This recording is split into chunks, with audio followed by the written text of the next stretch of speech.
All right, guys, welcome back to the Raised Hunting Podcast, and I'm joined today by Warren and Easton, and it is a kind of a crazy day today. We've had tornado warnings and hail warnings and all kinds of stuff, but we are coming to you. Tornado warnings today? Yeah, oh yeah. We're still in one. Yeah. Really? I was getting them the whole way. Yeah, So, they're still going. yeah. Must have opted out of that notification. So anyhow, we're battling the storms and the crazy spring weather to bring you another Raised Hunting Podcast. So Warren is or who's gonna go first as far as shout outs to people, and then Easton will read off the next person's photo. Yeah. Butch Beard 6311 said, "Congrats, Warren. Thank you. Appreciate that." Jake DeLee, awesome podcast today, guys. Congrats on the harvest, Warren. Appreciate it.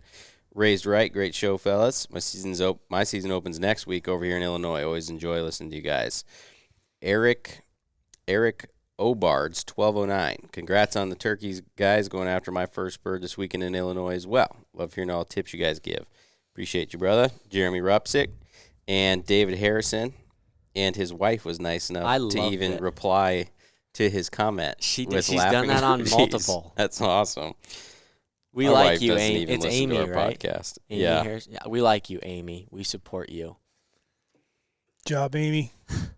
That's it for today. Short and sweet. All right. All right.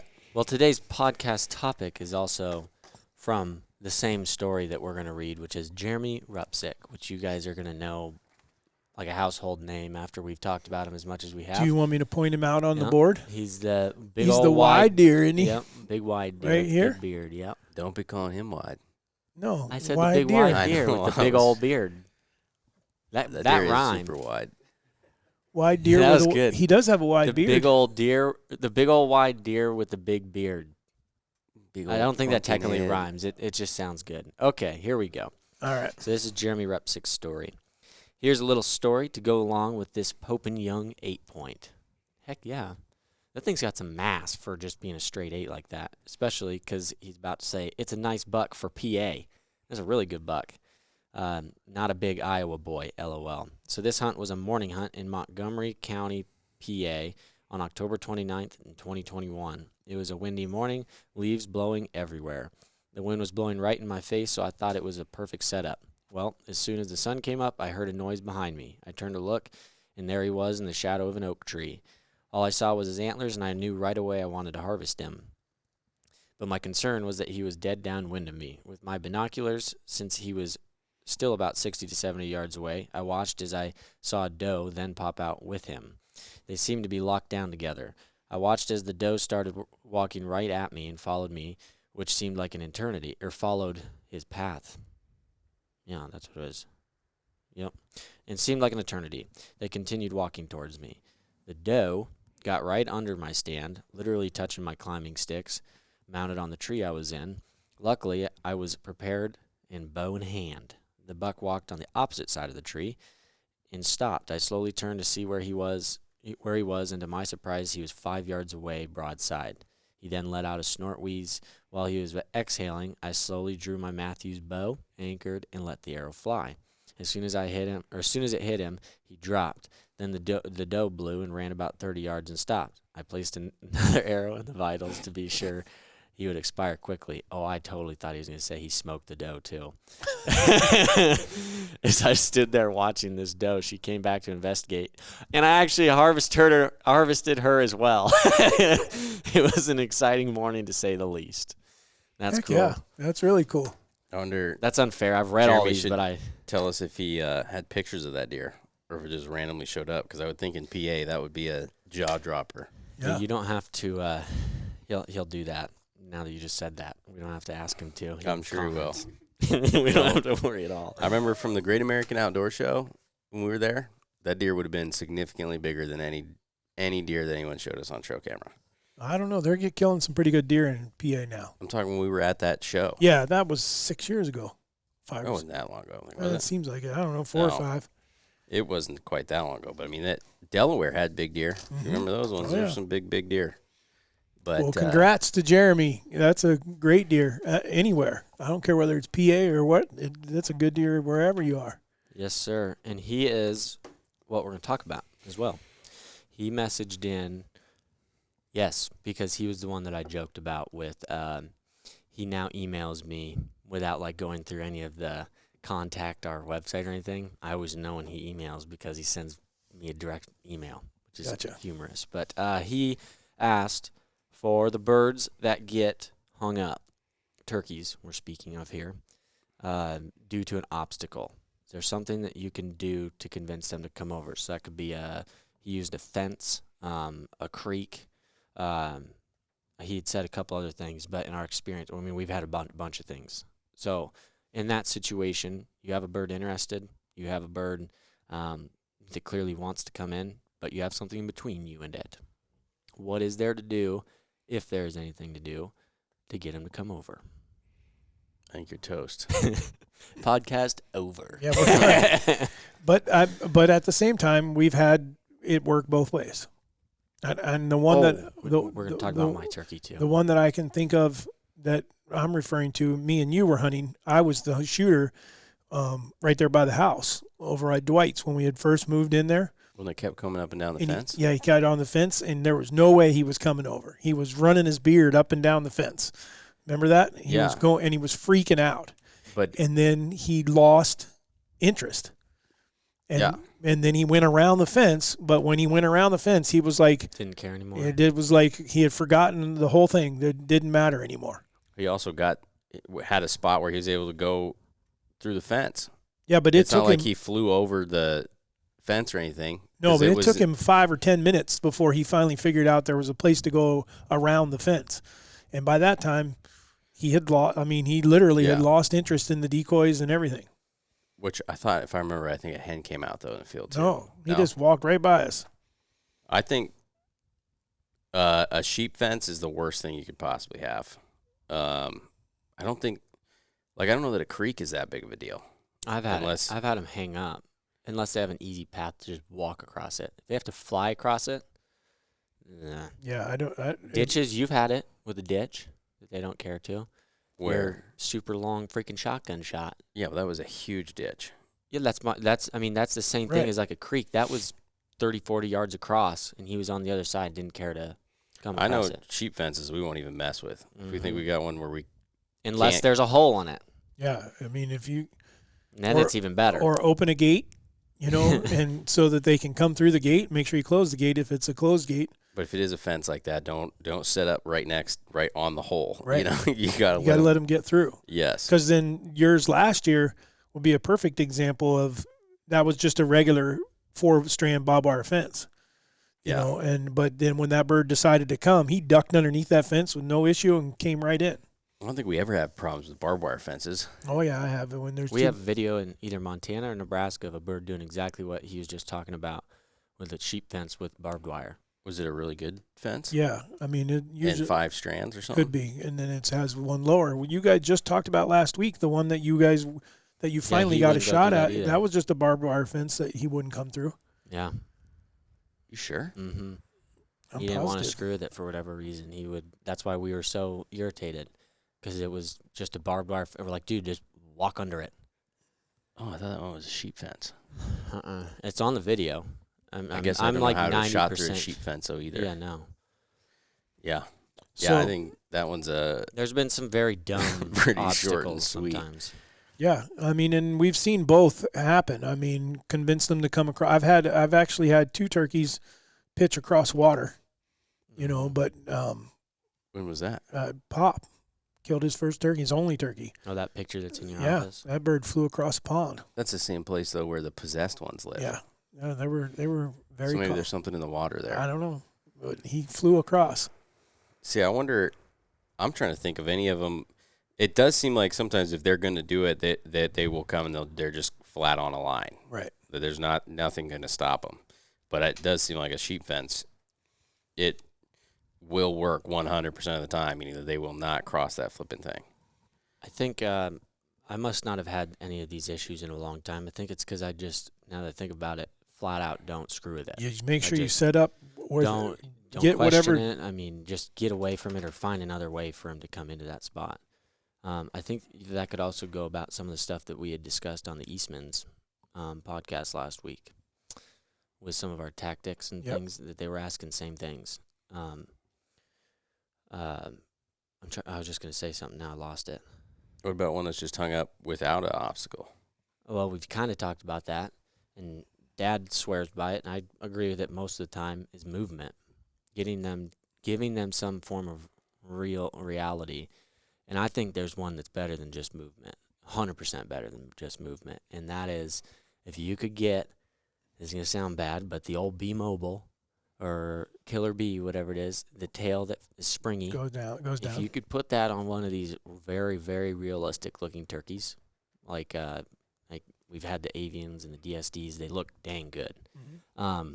If you could put that on there and use your moving around and everything, but still be able to pull the rope or some way to drop that fan, that to me, I think has, if the movement doesn't work at first, that is royally pisses them off. And What about the freakout session? you got to be good enough to do. I can't do it. I've tried. I've flat out tried. I ran 3 calls the other day because they said I couldn't do it, and it actually sounded good. I cannot do it. It actually sounds like a fight when you go out like that. The frenzy. What Warren's talking about, the freakout session, Karen named that, and it would be. I don't know that I can say that I've ever used it and gotten them to cross something, but I've gotten them to break and come when I've messed with them all day long. Or we're saying one that's just hung up, not necessarily an obstacle in the way. The first place was in Idaho, and the bird was chasing another tom around, and then he'd go back to his hens, and then this just kept going on, and they were 150, 200 yards from us. They had not seen the decoys, but they definitely knew we were on the ridge. And so I kept calling. Finally, I went to the freakout session. And when I went to the freakout session, the one that was being chased turned and ran toward us. And when he ran toward us, here came the other one following him, and they ran right into the middle of the decoys, and then Mom got a shot. So, but that was the first time that I've used it. Since then, I think I pulled out the freakout last year when we had the whole flock that you shot yours. I think you had to, didn't you? I think I went to the freakout session there because we were dealing with 7 or 8 toms over there. I couldn't remember if mine finally just got close enough and broke off enough that he was able to come over. I think I remember that video one. right. You did, because he did break right when you started, or right after you started doing it. Yeah. I don't know. I can't remember. Then there's been 2 or 3 others where it finally Mom coined it that. Break out the freakout session and then see what happens. Mm-hmm. So, but you got to be able to rub your stomach and pat your head at the same time in order to do that, because you're running 2-3 calls at the same time. I think there's a third one that people overlook. I know another one that I know works, but go ahead. You go. Patience. Just wait them out. I think most of the time when, especially in the mornings when people think that the bird is hung up and they're with hens or something and they're all just strutting around and they'll gobble at you, but they're not doing anything.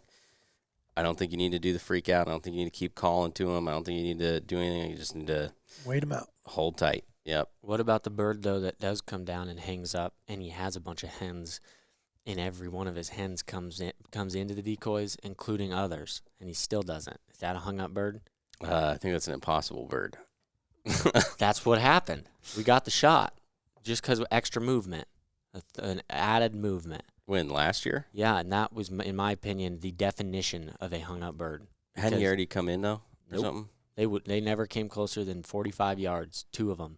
And every one of his, 7 of his hens left him completely. Came over, hung out in the decoys, and then we had a real-life turkey freak out with multiple hens right next to our blind, absolutely going nuts, beating the crap out of each other, and they would not break.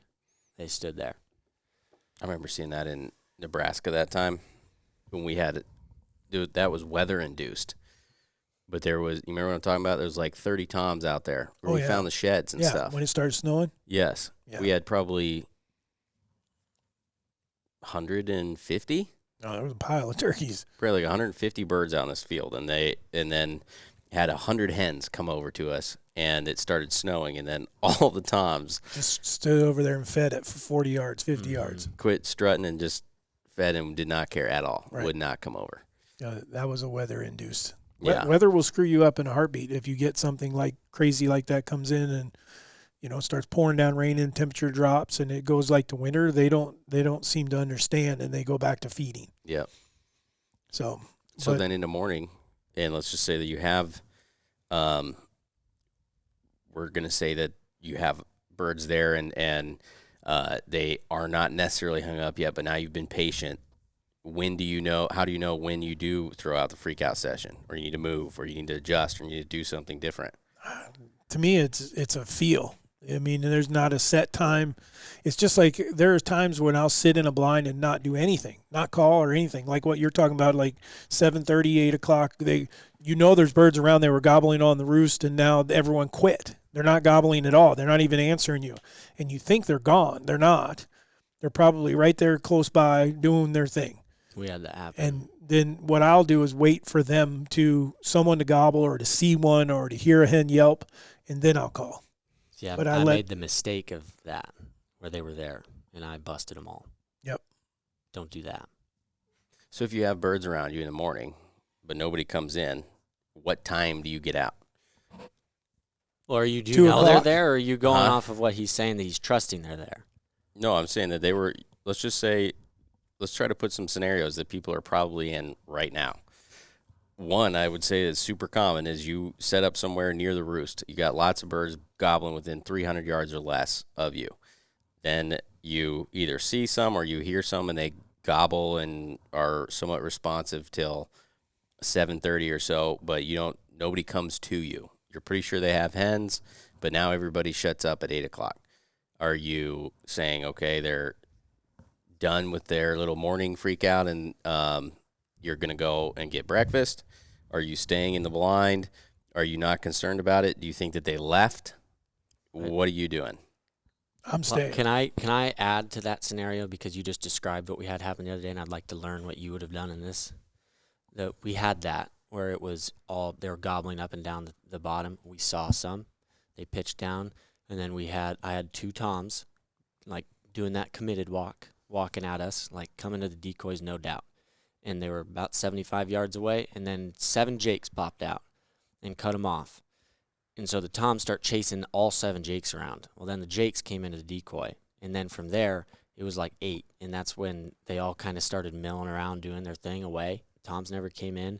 You'd hear a gobble every once in a while, and about 8:15, there was nothing except for a gobble like every 15, 20 minutes maybe, and just to something either by them or random. And it didn't seem like they went anywhere. So I feel like in that situation, I'll tell them after, I totally screwed it up, but I would have waited. I would have just sat and waited without calling. What did you do? After they all kind of meandered around, the ones that were gobbling on the other side of us, at first I said, let's move up on him. And then I said, no, I'm not. He seems like he's moving some, whether it's to us or not, and we're going to hold tight. And sure enough, like 30, 45 minutes later, 2 of them came up, and it was 2 jakes, and they had come up, and they were the ones that were gobbling. And then after that, I didn't know what to do because they were not doing anything. So we sat, and I was like, I feel like the birds are still here. And we sat till 9:45, 10, even a little after that. I mean, we sat for probably a good hour and a half without having anything. And I ended up walking out and busting the whole freaking flock. Because they were there. They weren't doing anything, Right. but where they had gone, they had just gone right there. And no hens were talking, no jakes were talking, no toms were talking, and they all flew away. So, no, but in your situation, the toms had started to commit to the decoys, and then which is honestly what kept me there. Right, but see, I probably wouldn't wait. I would figure that they saw it, they had the opportunity, and they didn't want to play. Oh, really? Even though they got cut off? Even though they got cut off. See, in my head, I was thinking that, okay, they were wanting to come. Just give them some time. They'll wrap back around. I don't think so. I think they had seen. Well, they didn't. They did not Right. wrap back around. I would have tried to find a new spot to set up, see if either on new turkeys or in a totally different spot. Okay. But I wouldn't have gone toward them. I would have gone. You couldn't have got out without going through them? Well, I thought I was. Because for a while there, they were down there in those trees, and then they would come out to where they normally, once they get out there, they go. And I know where they go to. And they end up there almost every day. And they had come out, gone back in, come out, gone back in. I'd been calling to them. And then finally they'd come out, and that's the last I'd seen of them. And so I was like, okay, they finally left. They finally went on. And so I went that way, and sure as crap, they were freaking right where they kept going back in. And those birds were not going over there that day. Yeah. Yeah, I think like once you get to 10, though, I didn't know what If to they're do. not doing anything, I think there's not gonna be a lot to do until that. I don't know. Unless I'll you go back to move. me and you. 2 years ago when that whole flock came to? What was 22? Yeah. Were they gobbling and stuff though? Oh, they were gobbling. Yeah, like, that's different. But then they then they left. The toms all left, and the only thing that was left was 4 hens about 80 yards from us. And we actually watched the hens all go over and dust and lay down.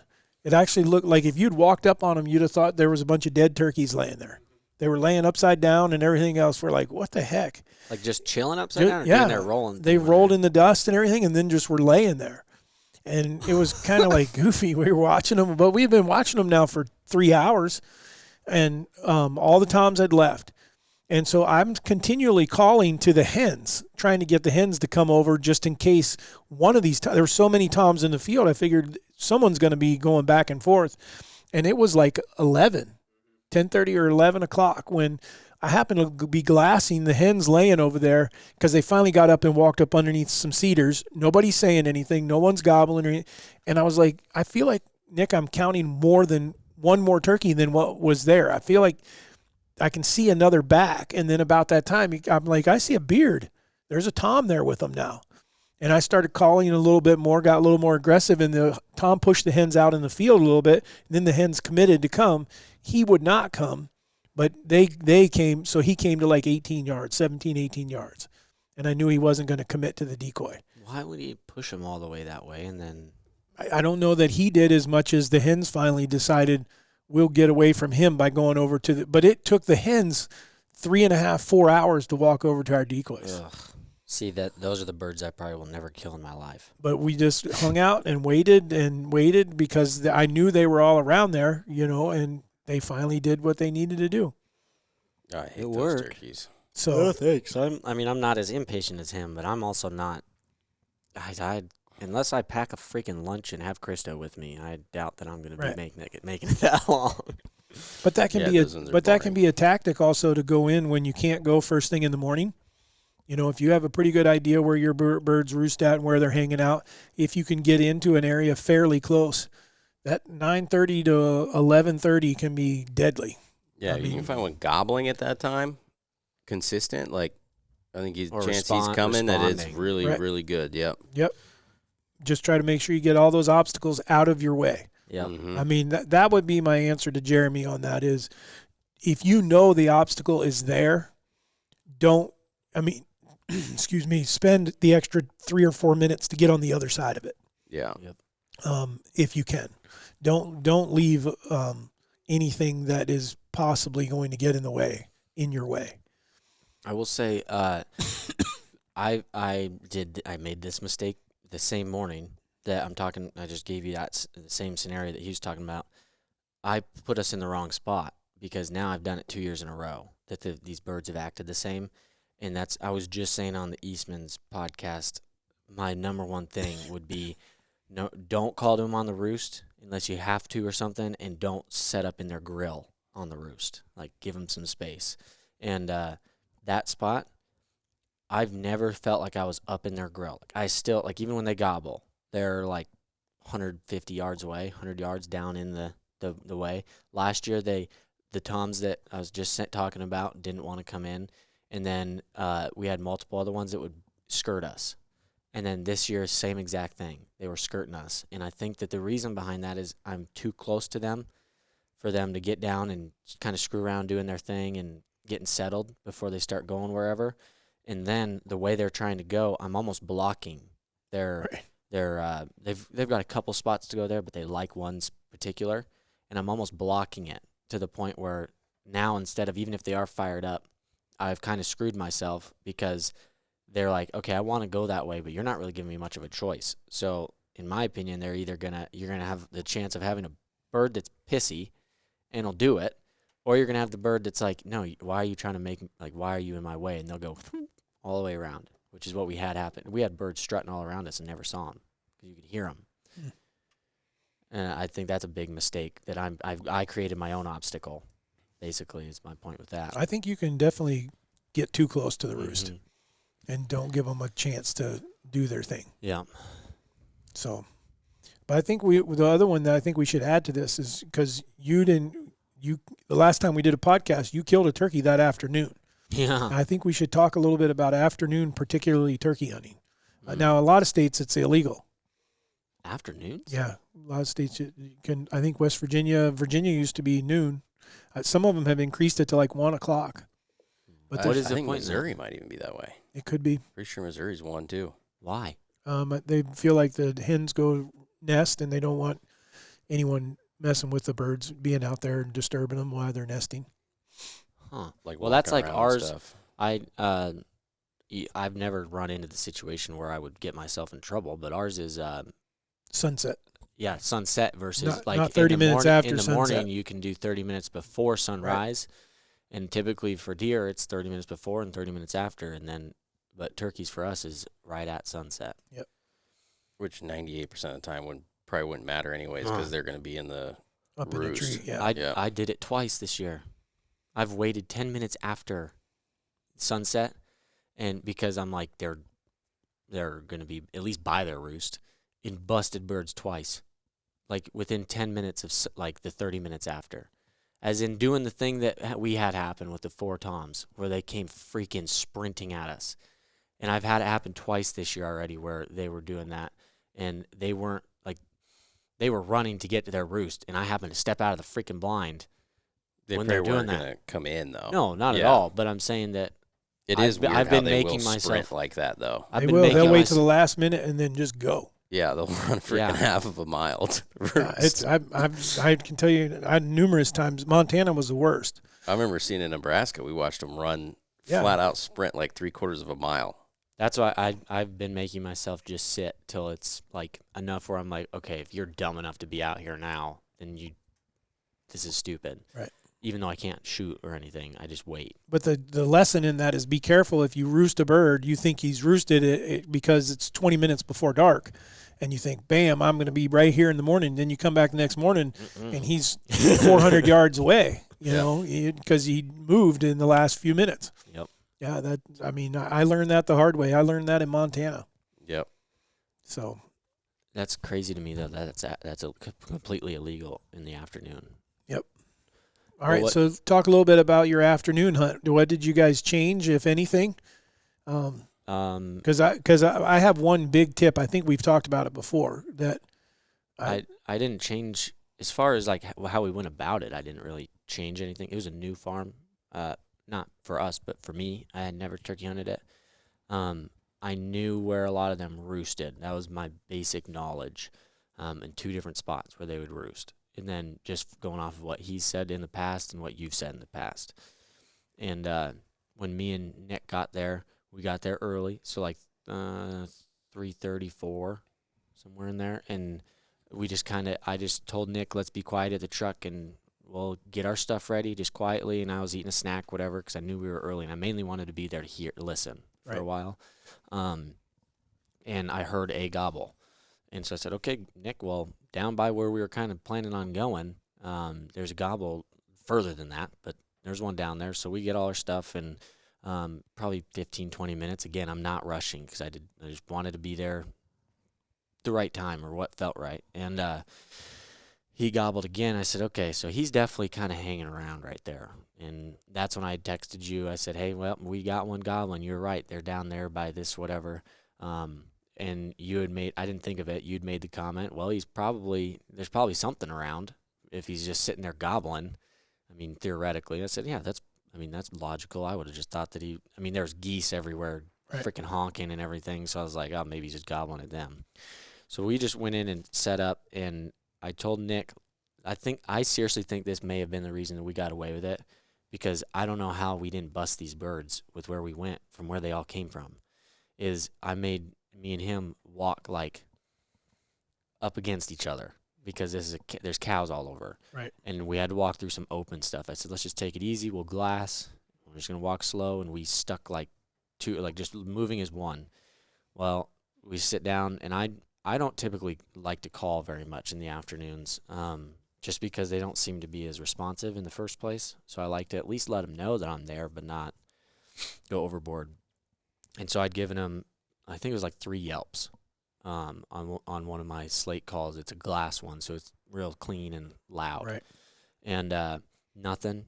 Then within 5 minutes of that, so like we got set, done, ready to shoot at like 4:58 or something, and I first call it like 5:06, and nothing. And then out of nowhere, hen starts yelping, but it's like when they get close enough where they're like being loud, it's excessively loud. Like, holy crap, we got a hen, like right here. So up in front of us to our left. And then right then another hen. I'm like, okay, there's one over here to our left, like directly to our left now. So now we've got 2 or 3. And then like a quarter, like the only place I've seen it is, it was you that had the quarter gobble or whatever. The buck Just or the other day. The tom that did that. Uh-huh. That happened like right next to us. It was like a half a gobble. It did not sound like a jig and it didn't sound like a tom, but it sounded like they just cut it off for no reason. And so now it's like there's a lot of birds right here, but I'm not hearing any gobbles or anything. And I still haven't called back yet. And right then, like 150 yards behind us, 3 gobbles in a row.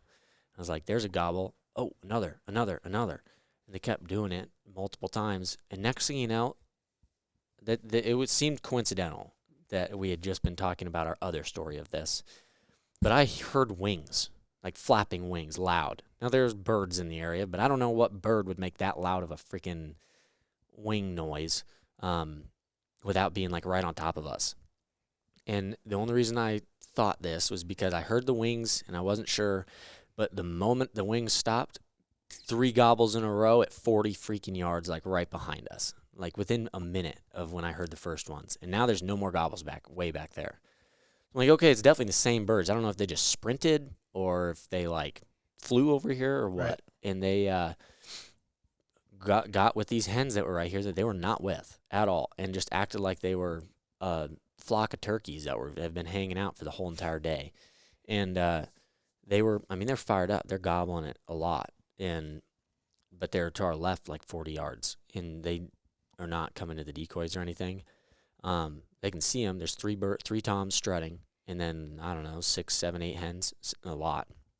And I just kind of took the theory of I'm going to try to talk to the hen because there was one hen that was yelping and she would cut every once in a while and making noise. So I told Nick it was kind of fun because I was literally just mimicking exactly what she said to the tone. Like when she would do like a half yelp, then a full yelp. And I would just mimic everything she did for 20 freaking minutes. And finally she had left, not left, but like gone over the hill. And I could hear her. Those toms are doing their little herding thing, like where they're one goes over here and is pushing them this way, the other one's like getting on the other side. And I could tell that she kind of had gotten away from them, but now she's moving down to the right. And so I'm like, okay, if I can get her to do something, where you guys are in between, yeah, this could freaking work. And she didn't come to the decoys, but she had gone away and wrapped all the way around to where she was like 60 yards in front of us. And the moment her head popped up, I was like, oh, sweet, there she is. But right then, those toms were like, nope, this ain't going to be it, and starts walking right over straight to the decoys. Did not care about the other hens anymore. And they were gobbling on the whole way in, and I didn't really give him much option. Once they got to the decoys, he's sitting there brushed up against it, and I freaking center punched him. He was facing me. That's one of my favorite shots, is putting it right above their beard. And he was actually quartered a little bit, which was even nicer because that means I could put it right next to his beard and a little high, and it went through his hit one of his legs and a lot of his vitals and stuff. And I don't think I needed to. He was hobbling over there like he was going to fall over. But I didn't have a shot at one of the other ones. So I figured I'll just to make sure that he's done as quick as possible, I shot him again right there, and he did. He died within like 2 seconds of the second shot. So he was not doing good, but he flopped over right there. The only interesting thing I pulled out of that was that those toms kept gobbling, and they did not beat him up. They didn't care. Yeah. And 9 times out of 10, they go beat the crap out of one of them. And they looked at him like, why are you flopping around? And then walked away with the hens. What do you think it is about mocking hens that works? Seems like if you can get a hen where you can do that and you can keep going back and forth with her, Like, is it that you're saying something or you're just irritating them enough? It seems to me like, I feel like when I get one to do that, it's like 80% chance that she's coming. I had a theory about that one. I don't know whether it's an irritation thing. I just know that it's something that I learned years ago, and you use it, and you try to, and I mean, I'll switch calls.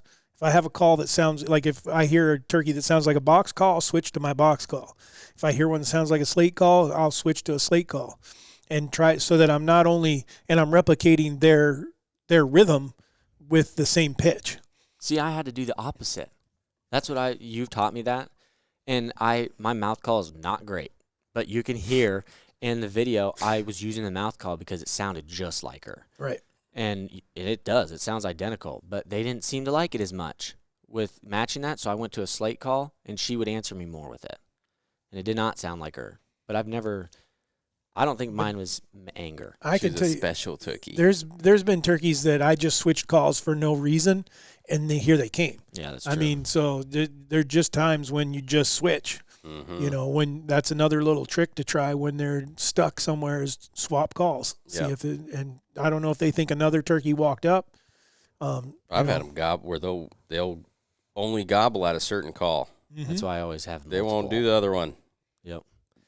I will say mine. I had a theory that most of the time I feel like you're kind of trying to irritate the hen, like come over here, like by copying them and stuff. And I kind of went into that one with the mindset of I'm going to try to just do what she's doing and invite her instead. And I don't know, but it sure seemed like me and her were like, no, you come over here. And she was saying, no, you come over here. And finally, when they would stop, I gave them some extra cuts. And I think that she finally was like, okay, you're not going to come over in our group, so I'll just come over to your group real quick. I don't know, because I didn't call to her like I normally do hens. Normally, I mean, I'll cut them off sometimes. Just doing exactly what they're doing, but right away. And her, I just gave her time to talk, and then I talked. So one of the things that you mentioned was time. You talked about it was right around 5 o'clock. And that has been something that, and I don't know about if it would change as far as where you live, but I can tell you in Iowa during turkey season that it is 5 o'clock is like that magic time within 15 minutes of it. You freaking called. You told me that. And but it means you need to be set up where you want to go at 3:30, 4 o'clock. So you're not farting around in there. You want to be in there and be ready to go. Yep. And then they'll just start moving around 5. They might gobble. I've had them answer me earlier than that, but they don't come. But then you give them enough time because it seems like you kill more of those afternoon turkeys in that first hour, that 5 to 6 o'clock. Now, occasionally you guys have had situations where they come into the roost and occasionally. That was one time. Yeah, right. They were at their roost. Right. And they left it. Which the even weirder thing about that is they were strutting around up there on that hill for hours. Yeah, but those 30 minutes, an hour before, and then they just like got to the bottom and were like, here we come. I don't No know. idea. To your credit, you did call that one. You said if you play your cards right, I would be willing to. Normally, Dad is the one that overpromises, like, "Oh, you're guaranteed to get a shot here. You're going to see 120 deer coming by this evening. I guarantee it." And this time, he was like telling me some of this. I'm asking questions because I have not hunted it, and he says, "I'd be willing to bet if you play your cards right, you'll be done before 5:30." 5:24 or something. 5:26 is when I shot. That was ridiculous. Well, the other thing if that you get much later than that, though, I think it's tough. Over. Yeah. But the other thing that the other tip is west sides of fields in the afternoon, especially when it starts to get warm and it's sunny. And trees? Because the trees cause shade, and those turkeys will come out, and you watch them suckers, they will strut around in that shade. They will stay in the shade. And where you're set up, that's the third turkey we've killed in an afternoon there. And now that you're saying that, they were strutting in the shade, and they had to come out of the shade to get to the decoys too. Right. And that could have been hot. Right. And that could be part of what was holding them up. Yeah. But they stay in the shade. I can't tell you how many times that I've seen that. I didn't even think of that. But that's what I like about that spot is it's kind of shaded there as it starts to get right. I mean, because it's not on a field edge. It's more of it's an old grown-up field is what it is. Well, they just like that spot, too. They do. They're always there. Mm. Yep. But that makes 3 afternoon turkeys from that spot. You shot the other 2? I shot 1, and Dakin shot 1. I All thought in you the guys were in afternoon? the northern part of the timber with Dakins. No. No, it was right there. That was the first time we found them, because that's what I was telling him is those cedars just from the rub tree right there, that those birds just mill around right in those cedars. That's the other one. Alyssa's was right there in that pasture. Right. But that was Those morning. were the morning, yeah. Yeah. Well, I have trail camera pictures just to the north of that where I almost shot crown the one year. That they come out throughout the entirety of the deer season this year. They were out only in the mornings, and the whole group was out there, even strutting. So I don't know if that's a morning versus evening thing, but it's weird how it seems like as though they've moved some though too, because they used to always be to the south. Roost. Yeah, and then we're north. But I think it's more of birds in general. Yeah, maybe. Well, you didn't hear any over there the other day. That doesn't make sense. I mean, I could have counted west or north. Yep. 8 to 10 different toms in an evening, which I don't hear. Yeah, no, they were Ever. all west or north. Maybe it just takes them that long. Maybe they don't roost all the time there. I don't know. Maybe just get there at some point. The other morning was the first time I've hunted that in the morning. Ever? Mm-hmm. Really? Mm-hmm. That morning with Alyssa, the first time we hunted it was Lights out. crazy. Yeah, she missed the one, missed the first one, and then when like 20 minutes later, and here comes 2 more, and she killed that one, and then I think I'm trying to remember if we had another one come in. It seemed like you can't guys had a remember. whole pile. It was like 2 or 3 different birds that came in, or no, we had another one coming in. I think that's what it was. She missed one, then we had another one that was coming in when 2 other toms came up and were coming in, which she ended up shooting, and they cut off the other one. Gotcha. That's what it was. Yeah. And then you went back and shot one of them. In the afternoon. Uh-huh. Yep. Nope. Yeah. So hopefully we answered Jeremy Rupsick's question. Hopefully there is no set way. I mean, there's not, you try changing calls if you got a situation like that. I know the one that we didn't talk about, because the movement in your decoys, if it's legal where you're at, and most all of them are legal to at least use the rope thing. There's not battery operated or anything. Yeah, fishing line. But if you can use something like a strutting 360 or any other brand of movement decoy, I'm sold on it. It makes all the difference in the world. But the other one is, if you have 2 of you, leave someone where you're at, and the caller moves away.